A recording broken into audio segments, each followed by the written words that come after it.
Que Dieu soit béni. Alors, nous passons à notre deuxième partie. Nous allons voir la troisième parabole d'Enoch, hein, si vous voulez, Enoch. Alors, nous allons lire à partir du chapitre 55 et peut-être 56 pour les autres versions.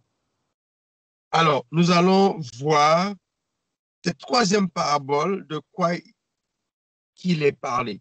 Alors, dans un premier temps, nous allons voir cette parabole qui s'adresse aux justes et aux élus. Et puis, nous allons essayer de comprendre, est-ce qu'il y a une différence entre les justes et les élus? Être juste et être élu. Amen. Et nous allons voir, dans un deuxième temps, les secrets des éclairs, les secrets de la foudre ou des foudres et les secrets des tonnerres. Amen. Sachant que dans le livre de l'Apocalypse, Yohanan a eu l'explication, mais Dieu lui a dit de ne pas écrire. C'est resté secret. Amen. Et c'est un secret. C'est quelque chose que les gens ne savent pas. Et Enoch, il a eu les secrets. Et les secrets d'Enoch, il les dévoile. Amen. Amen. Je ne sais pas si ça vous intéresse de connaître les secrets des tonnerres, les secrets. Mais oui, on aurait aimé savoir qu'est-ce que Dieu a montré à Jean et que Jean n'a pas écrit, que Jean n'a pas pu écrire. Amen. Amen. On va laisser ça pour la dernière partie. Amen. Alors, on fera les deux chapitres 55 et 56. Amen. Alors, commençons par le 55 au verset 1er. Alors, c'est Enoch qui parle. Alors je commençai à produire la troisième parabole au sujet des justes et des élus. Au sujet de qui? Des justes et des élus. Amen. Soyez bénis, justes et élus, car votre destinée est glorieuse. Amen. Les justes demeureront dans la lumière du soleil et les élus dans la lumière de la vie éternelle. Amen. De cette vie, donc, les jours n'ont point de déclin, les jours des saints ne seront point comptés. Ils ont cherché la lumière, ils ont trouvé la justice du Seigneur des esprits. Amen.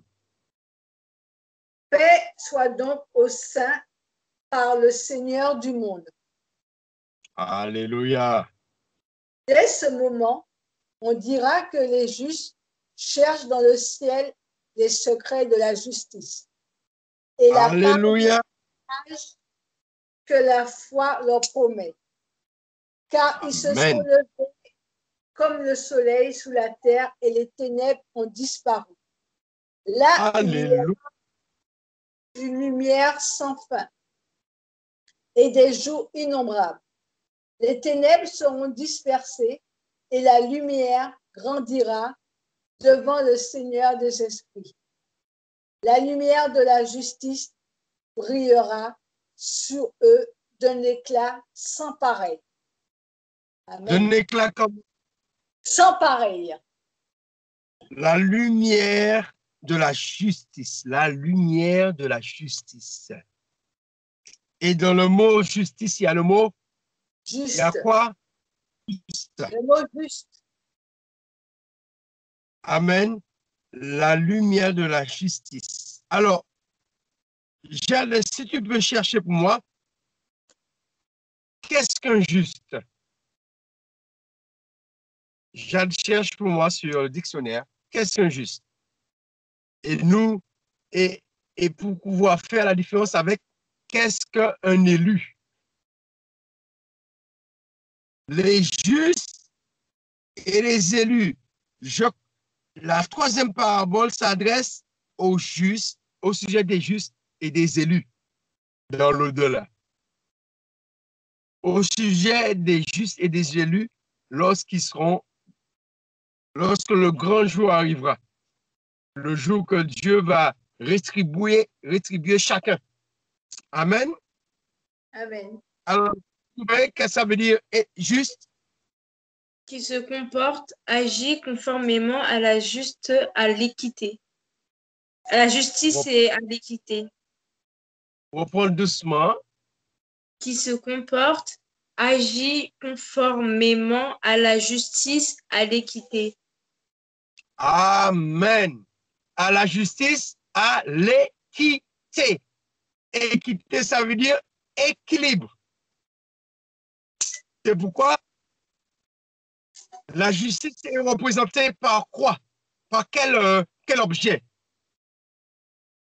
Le symbole de la justice, c'est quoi? Une balance. La balance? Une balance. Pourquoi? Parce que la balance, elle permet d'être juste. Elle permet qu'on trouve le même poids d'un côté et de l'autre. Ce n'est pas la balance que nous montons dessus là que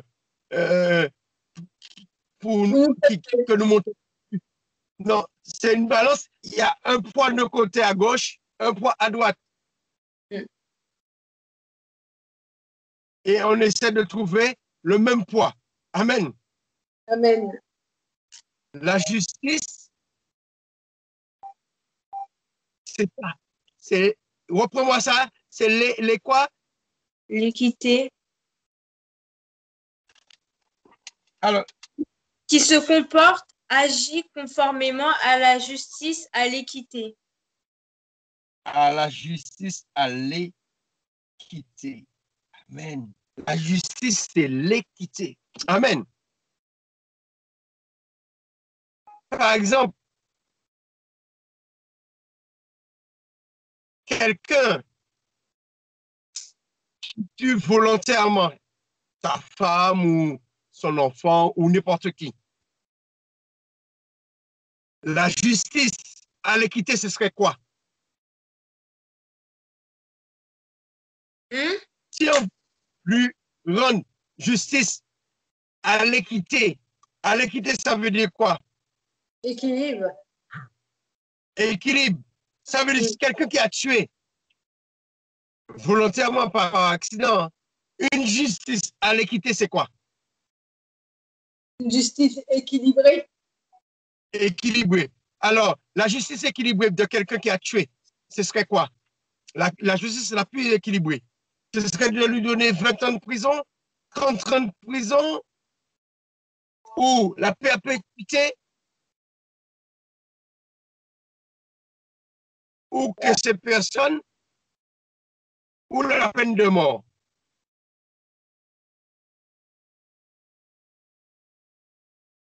L'équilibre, ce serait quoi?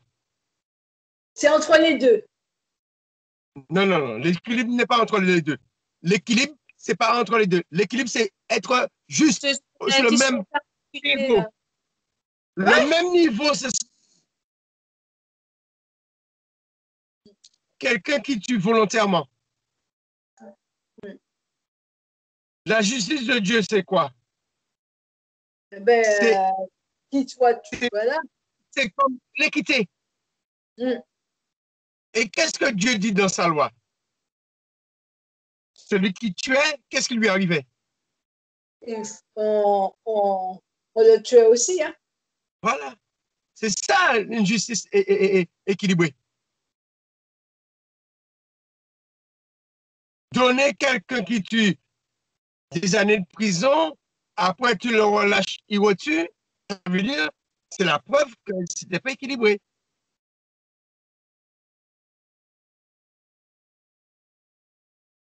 C'est une justice, on pourrait dire, qui n'est pas équilibrée. Je ne sais pas si c'est à 2 vitesses, mais elle n'est pas équilibrée. Mm. Le problème de la peine de mort, c'est quand on accuse quelqu'un et puis cette personne n'a pas commis de meurtre. Mm.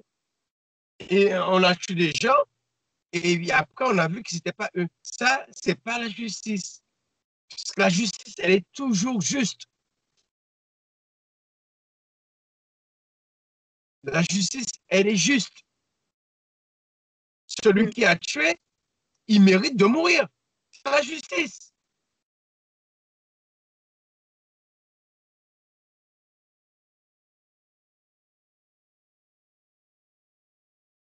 Quand, quand Jésus dit, quand on vous donne, quand on vous donne une gifle sur la joue droite, donnez la joue gauche, ce n'est pas la justice.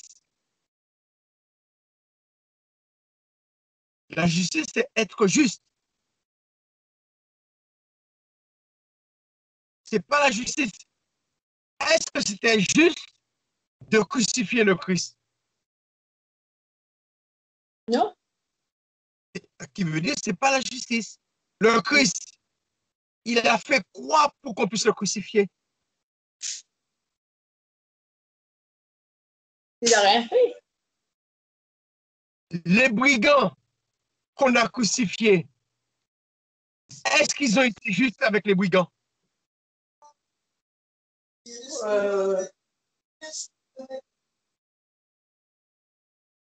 Mm.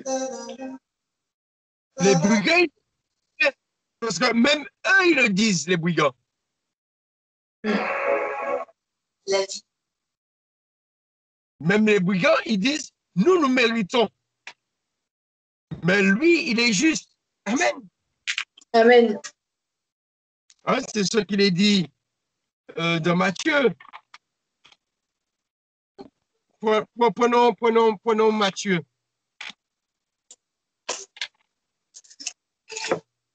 Prenons Matthieu. Matthieu. Alors, je ne sais pas, c'est Matthieu 27 ou que le brigand.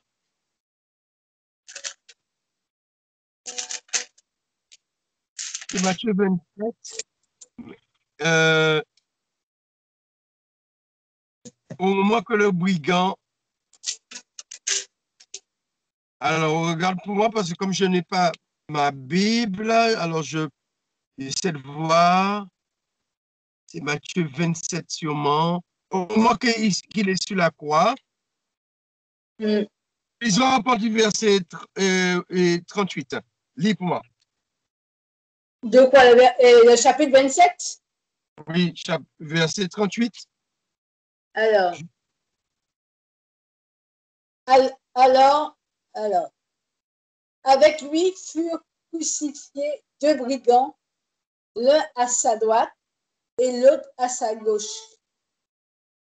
Les passants l'injuriaient et secouaient la tête en disant, toi qui détruis le temple et qui le rebâtis en 3 jours, sauve-toi toi-même. Si tu es le Fils de Dieu, descends de la croix. Les principaux sacrificateurs avec les scribes et les anciens se moquaient aussi de lui et disaient, il a sauvé les autres et il ne peut se sauver lui-même. S'il est le roi d'Israël qui descend de la croix, et nous croirons en lui. Il s'est confié en Dieu, que Dieu le délivre maintenant, s'il aime, car il a dit, je suis fils de Dieu. Les brigands crucifiés avec lui l'insultaient de la même manière. Alors le brigand crucifié avec tu as quel verset là? 44, les brigands. Vas-y, continue. Les brigands crucifiés avec lui l'insultaient de la même manière. OK, mais bon, ce n'est pas dans ce chapitre-là, mais c'est au moment que l'autre lui dit, nous méritons, mais lui, il ne mérite pas.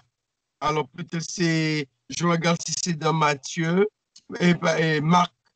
Je n'ai pas ma Bible là, les soldats, pour voir si c'est dans Marc que eux, ils disent, bon, lisons Marc 15, verset 27 pour voir si c'est ça. Marc, verset 27.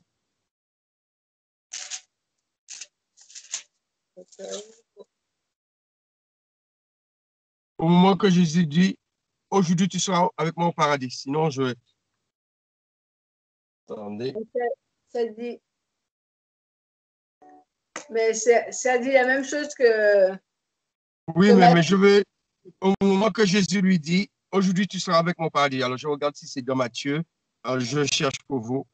Alors, vas-y, lis déjà. Quel verset?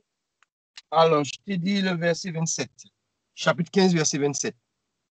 De Marc, Oui, il crucifiait avec lui deux brigands, l'un à sa droite et l'autre à sa gauche.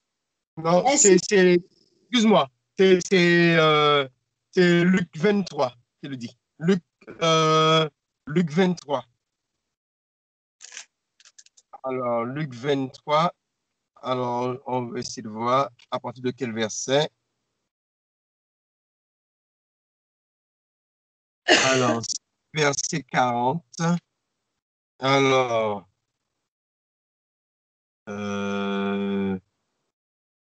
voilà. Alors, lisons.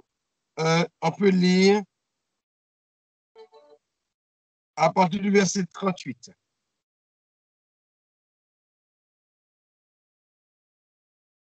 Luc 23 à partir du verset 38. il y avait au-dessus de lui cette inscription. Celui-ci est le roi des Juifs. L'un des malfaiteurs crucifiés l'injuriait, disant, n'es-tu pas le Christ? Sauve-toi toi-même et sauve-nous. Mais l'autre le reprenait et disait, ne crains-tu pas Dieu, toi qui subis la même condamnation? Pour nous, c'est justice, car nous recevons ce qu'ont mérité nos crimes.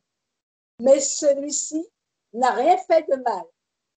Et il dit à Jésus, souviens-toi de moi quand tu viendras dans ton règne. Jésus lui répondit, je te le dis, en vérité, aujourd'hui, tu seras avec moi dans le paradis. Amen. Voilà.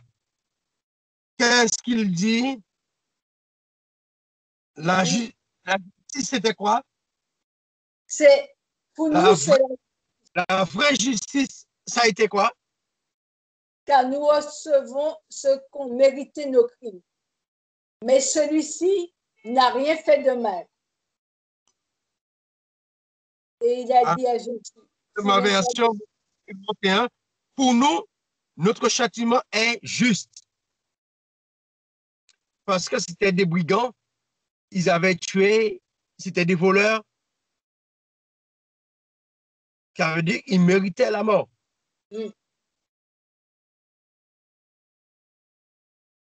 Ils méritaient la mort parce que nous recevons ce que nous méritons pour nos actes. Mais cet homme n'a rien fait de mal. Amen. Amen. Yeshua, c'était une injustice. Tandis que pour les brigands sous la croix, c'était la justice. C'était ceux qui ils ont tué, eh bien, on les tue. On les tue, ouais. Si par exemple ils avaient volé et on les tuait, c'est une injustice. C'est pas équilibré. La sanction a été plus dure que par rapport à ce qu'ils ont fait. Si par exemple ils ont volé et qu'on saisit ce qu'ils ont volé, puis on les fait rembourser ce qu'ils ont volé, ça c'est la justice. Amen. La justice, c'est pas dire aux gens, eh ben, tu m'as donné une tape sur la joue là, je te donne l'autre. Et un jour, on va revenir sur ça.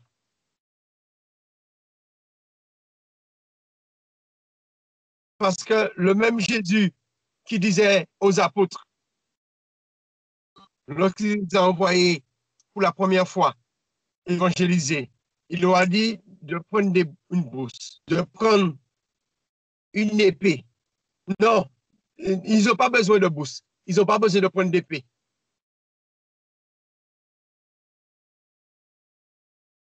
Au moment qu'il allait mourir, au moment de son dernier repas, il leur dit que je vous avais dit ne pas prendre de bourse, ne pas prendre d'épée. Maintenant, prenez une bourse, prenez une épée. Et à ce moment-là, ils ont dit au Seigneur, mais nous avons 2 épées là. Après qu'ils ont été dans le jardin, qu'on a arrêté Jésus, qu'est-ce qui s'est passé? Lorsqu'on a arrêté Yeshua, qu'est-ce qui s'est passé? Il a, fait?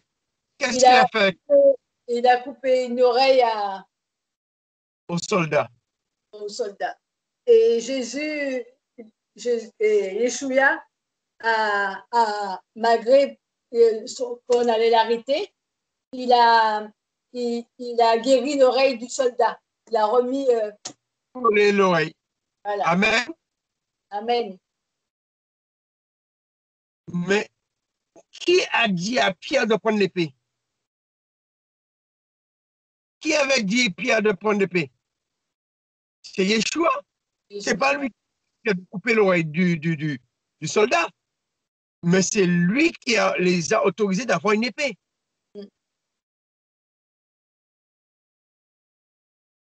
Et là, je ne vais pas noter pour vous, parce que ce n'était pas prévu que vous parliez de ça, mais dans le livre de l'Apocalypse,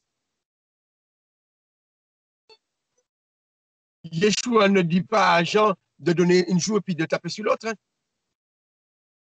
Il parle plus de paix pour se défendre.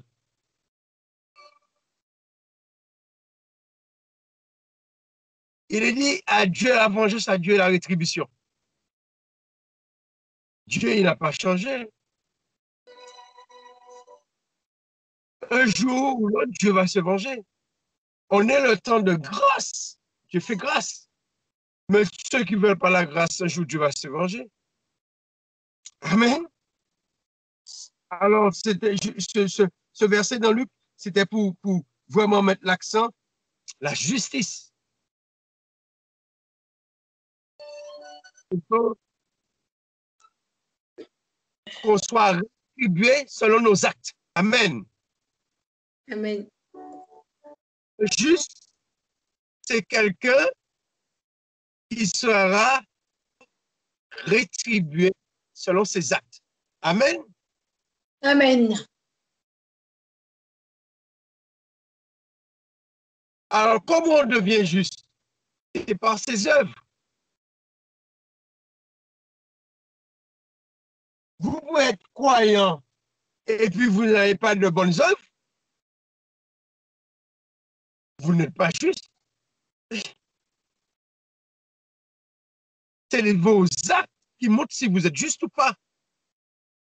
Il y a des gens qui n'étaient pas juifs, qui n'étaient pas.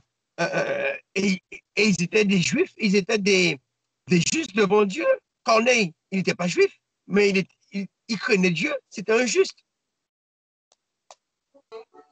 Job n'était pas juif, n'était pas israélite, mais c'était un juste devant Dieu. C'était par rapport à ses actes. Ce sont nos actes qui nous rendent justes. Et on sera jugé pour nos actes. Et alors, lorsqu'on vient dans le livre d'Enoch, il dit les justes et les élus. Alors, quelle est la différence? Un élu, c'est quoi?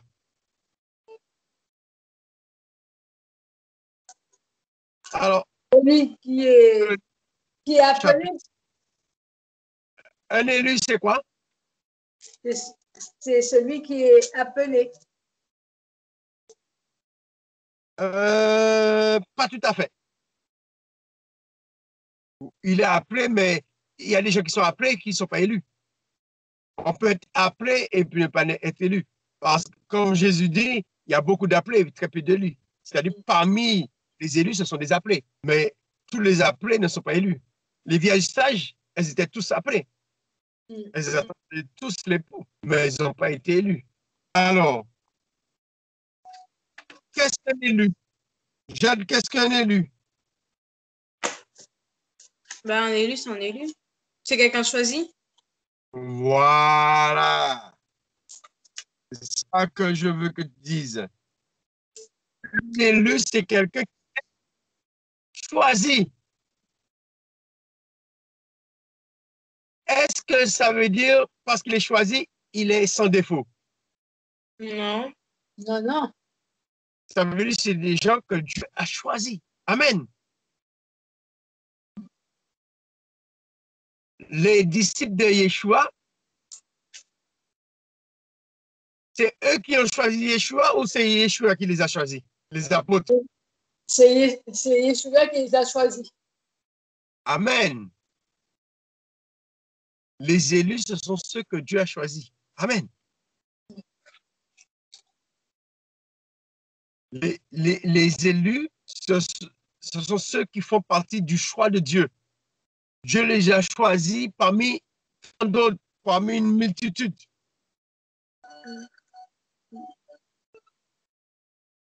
Alors, il faut être heureux si Dieu t'a choisi. Hein? Jésus, qu'est-ce qu'il disait? Viens et suis-moi. Les élus, ce ne sont pas des gens qui suivent une religion, qui suivent un courant de pensée. Parce qu'il y a des copines par là, il y a les élus, c'est-à-dire que Dieu t'a choisi. Tu ressens l'appel de Dieu. Il te dit, viens à moi, ma fille. Jade, viens à moi. Donne-moi ton cœur, je vais te faire de toi une fille extraordinaire. Et ça, un élu. Dieu te choisit. Il te choisit d'une manière ou d'une autre. Il peut te choisir au travers d'un homme. Il peut te choisir au travers dans une vision. Mais Dieu t'a choisi. Les justes, c'est leur comportement. Amen. Qui est récompensé. Mais les élus, ce sont ceux que Dieu a choisis. Dieu ne les a pas seulement appelés, mais parmi les appelés, il les a choisis. Amen. Alléluia. Amen. Amen. Alors, je ne peux pas trop rester dessus, mais quand même, on va parler de la lumière.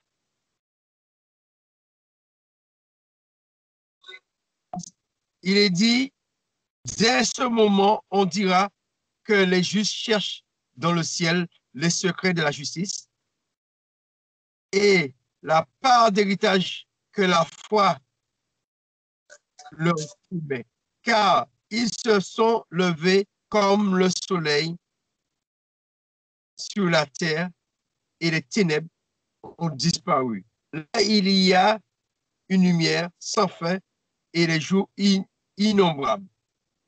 Les ténèbres se sont dispersées et la lumière grandira devant le Seigneur des Esprits. La lumière de la justice brillera sur eux d'un éclat sans pareil. Amen. Amen. Ils vont entrer dans la lumière. Amen. Hein, Amen. il est dit, juste demeure, verset 3, les justes demeurent dans la lumière du soleil et les élus dans la lumière de la vie éternelle. Amen. Les jours n'ont pas de fin. Amen. Alors, lisons le 56, le chapitre 56. Là, nous allons parler du secret des tonnerres. Alors, chapitre 56, premier. Dans ces jours-là, mes yeux aperçurent les secrets des éclairs et des fous et leurs jugements. Ils brillent tantôt pour bénir, tantôt pour maudire, suivant la volonté du Seigneur des esprits. Je vis aussi les secrets du tonnerre, quand il tonne dans le ciel et que la terre en retentit. Je vis encore les habitations de la terre. Quant au tonnerre, si parfois il gronde pour annoncer la paix et pour bénir. Il gronde aussi souvent pour les malédictions, suivant la volonté du Seigneur des esprits. Ensuite, je compris tous les secrets des foudres et des éclairs. L'un et l'autre annoncent au monde la bénédiction et la fertilité. Amen. Amen. Alléluia. Amen.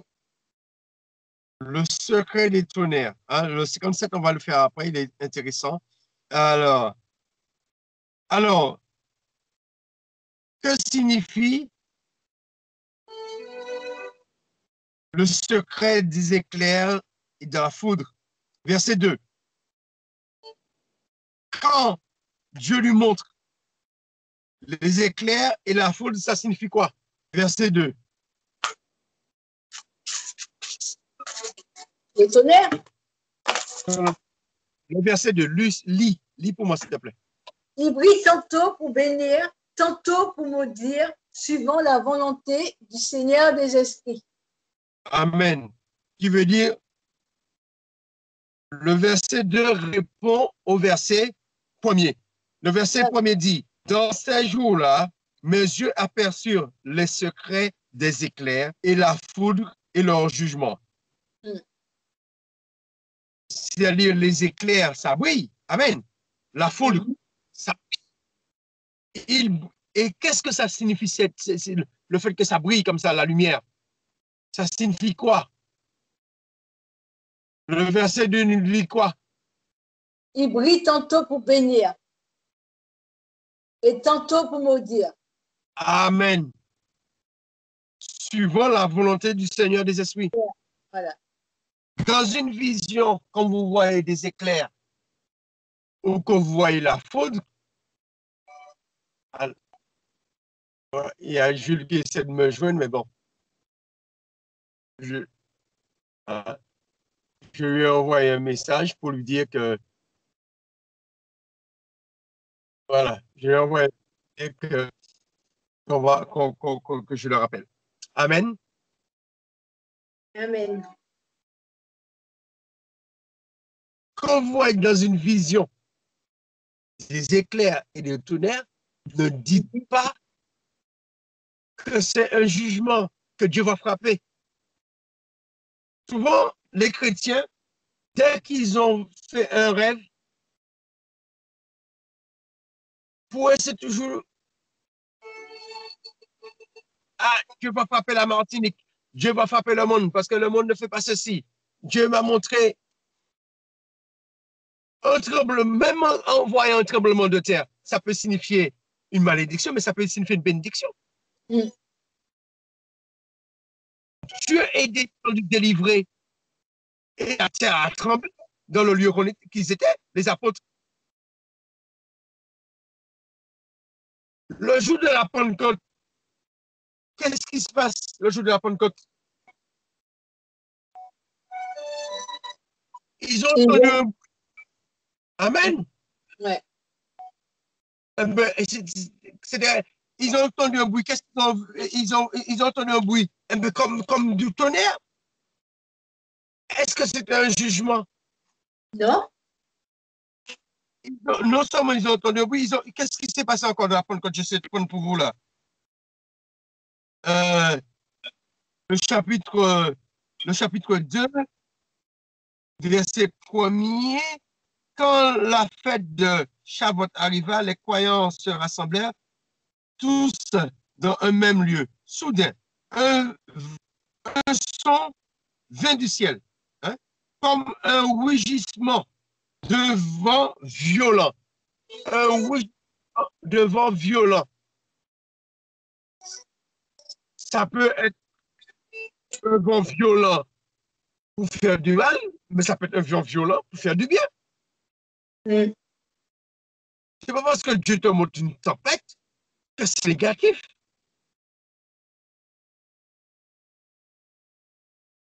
un vent violent. Qu'est-ce qui se passe encore? Et il remplit toute la salle, toute la maison où ils étaient assis. Puis, ils vinrent de ce qui leur semblait être des langues de feu. Des langues de feu. Le feu, Dieu peut te montrer du feu. Et puis, c'est une bénédiction. Ce n'est pas pour détruire, c'est pour éclairer. Amen. Amen. C'est pour dire que Enoch, il fait attention ne pas interpréter. Et l'ange lui dit que les éclairs dans une vision et que la foudre, ça peut être pour bénir. Et tantôt, ça peut être pour maudire. Amen. Après, verset 3. Puis aussi le secret des tonnerres. Et comme on a dit,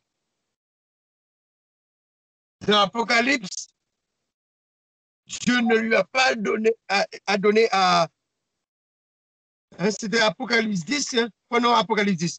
Dieu ne lui a pas donné le secret. Dieu lui a donné le secret, mais il n'a pas eu le droit de le répéter. Apocalypse 10. C'est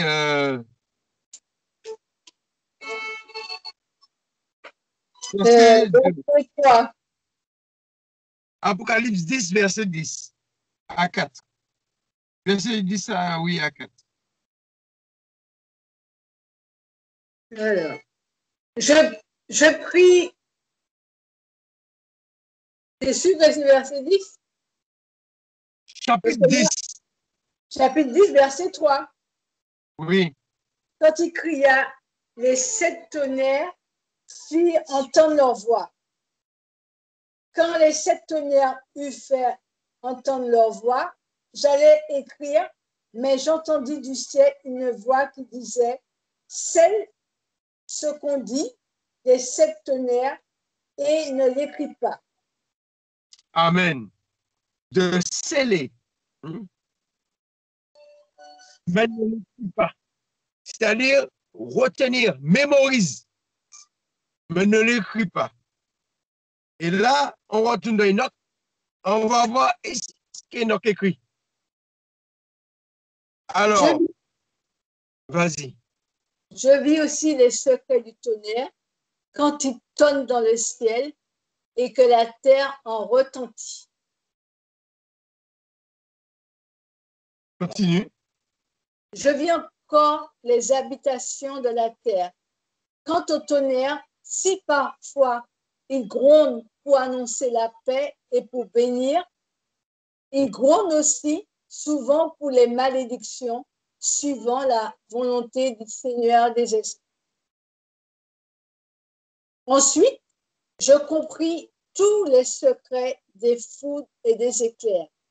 L'un et l'autre annoncent au monde la bénédiction et la fertilité. Amen. Qui veut dire le tonnerre, la foudre peuvent annoncer le bien ou le mal. Ça peut annoncer une malédiction, ça peut annoncer un jugement, comme ça peut annoncer une bénédiction. Alors pour tous ceux qui sont prophètes, avant d'interpréter une vision, demandons à Dieu, ce tonnerre-là, c'est quoi? C'est une malédiction ou une bénédiction? Mais comme pour faire peur aux gens, ils utilisent toujours l'interprétation de la malédiction pour dire que Dieu va frapper, pour que les gens puissent se repentir. Et tandis que Dieu peut vouloir dire à cette personne que je vais te bénir.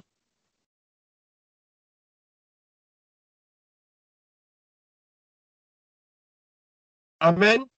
Amen. Du feu, et le feu ne veut pas dire forcément que c'est quelque chose de mauvais. Un tremblement de terre, ça ne veut pas dire que c'est quelque chose de mauvais. Ça veut vouloir dire que Dieu va libérer les esprits. Ça peut vouloir dire que Dieu, il y a des choses que Dieu va briser. Amen. Alléluia. Amen. avec lui. Et il est dit, verset 5, ensuite j'ai compris tous les secrets des foudres et des éclairs, l'un et l'autre. Amen. C'est-à-dire le côté, les deux sens. Parce que la même image peut avoir deux sens. Ce n'est pas figé. L'un et l'autre annoncent au monde la bénédiction et la fertilité.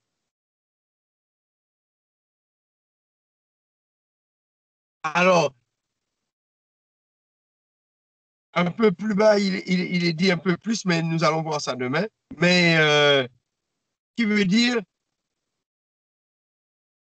qu'est-ce que Dieu a voulu, qu'est-ce que Dieu avait fait à Jean? Sûrement,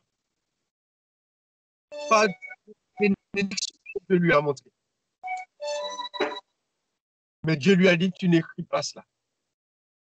Et pourquoi Dieu lui montre ça? C'est parce que sûrement, comme ça j'ai été écrit, peut-être c'est par rapport au livre. Alléluia. Amen. Est-ce que Dieu a montré, comment il s'appelle, à Jean, que certains seront sauvés comme au travers du feu?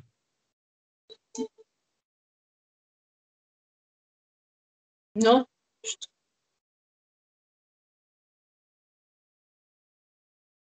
Alléluia. Amen. Alléluia. OK, ben, il y a Jules qui essaie de me joindre. Nous allons prier, puis nous allons vous laisser. Prions pour remercier Dieu. Éternel, merci. Merci de cet enseignement qui nous a fait du bien. Tu nous as révélé des choses sous le tonnerre, Éternel. Merci, Éternel. Merci de cette révélation, Éternel. Cette révélation que tu n'as pas dit à Jean. Tu lui as dit simplement de sceller et de ne pas écrire. Mais à Enoch, tu lui as révélé ce qu'était le tonnerre, Éternel. Le tonnerre et les éclairs peuvent bénir ou maudire, selon toi, selon ta volonté, Éternel. Merci. Merci pour tout. Merci, Éternel. Bénis ton peuple, Éternel. Alléluia. Que ton peuple soit béni. Que ton peuple garde tes paroles, Éternel. Que ton peuple ne soit pas égaré, Éternel. Merci. Merci pour ton amour, Éternel. Merci parce que chaque jour, tu nous révèles des choses, Éternel. Alléluia. Merci, Seigneur. Merci. Merci pour tes instructions. Merci pour les enseignements. Je te loue, je t'adore. Merci pour ces hommes et ces femmes qui ont su garder ces écrits d'Enoch, qui ont su garder les écrits d'Adam, malgré les rejets, les écrits du livre des justes. Merci pour ces écrits qui font du bien à notre âme, qui nous permettent de grandir, qui nous fait sortir de la religiosité, qui nous fait sortir sur toutes les doctrines, d'être sous le joug des doctrines de démons. Merci de nous éclairer, merci de nous ouvrir les yeux. À toi seul soit toute la gloire, tout l'honneur, toute la puissance. Merci, merci pour ces instructions. Merci d'avoir mis ces paroles dans mon cœur. Merci d'avoir mis ces instructions sur mon cœur. Et je veux encore connaître davantage, Seigneur, afin d'instruire ton peuple pour éviter que nous soyons égarés par toutes sortes de vents de doctrine. À toi seul soit la gloire, à toi seul soit l'honneur, la puissance au siècle des siècles. Amen. Amen. Amen. J'ai notre réunion qui commence tout de suite. Que Dieu, alléluia, soyez bénis. Bénis.